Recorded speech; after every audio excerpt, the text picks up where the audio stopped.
Good morning, everyone. Today is World Hepatitis Day, and I'm happy to be part of this year's commemoration in the country to raise global awareness of hepatitis and encourage prevention, diagnosis, and treatment. Of course, my special thanks to our dear friends from the Yellow Warrior Society Philippines for the invitation and for recognizing our legislative efforts to combat stigma and discrimination against people living with hepatitis. You know, worldwide, an estimated of 290 million people are unaware that they are already living with viral hepatitis. If not treated or linked to care, millions will continue to suffer and lives will be lost.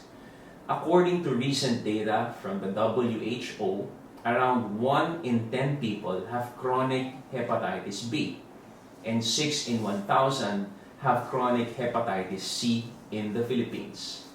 Hepatitis remains a huge public health concern, apart from the many public health concerns that we currently face in the country.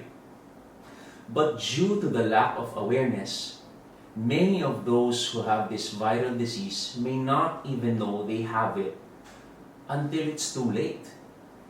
Fear, stigma, and discrimination have pushed members of our society to be prejudiced against people who face certain health conditions.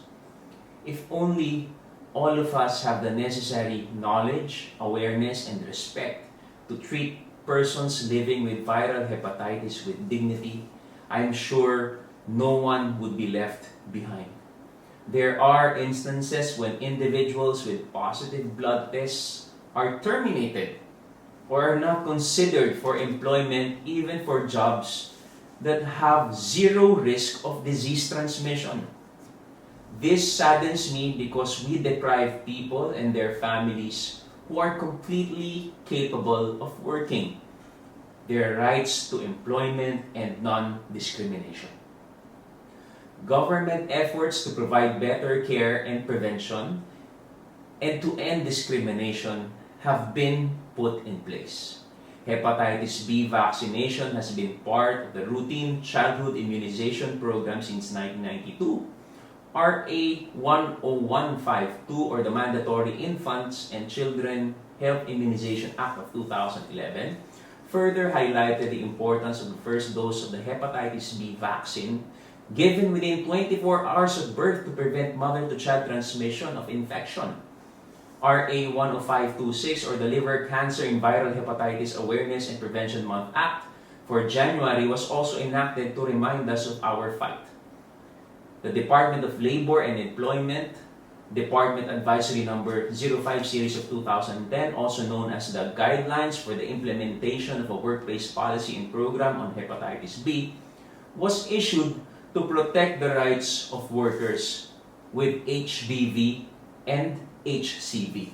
Despite this, cases of discrimination of HBV and HCV positive individuals persist.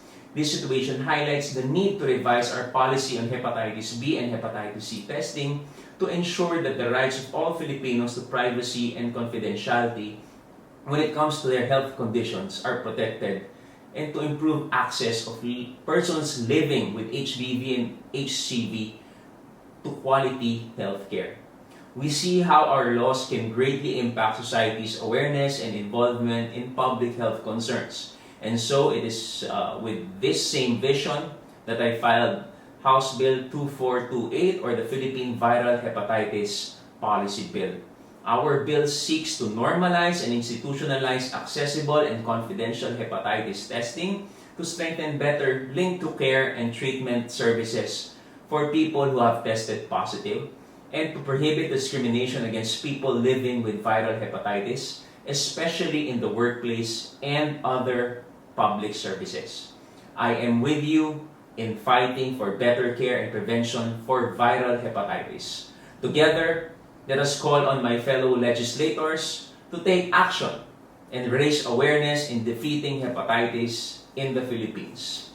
Thank you very much, and good day to everyone. Stay safe and healthy always.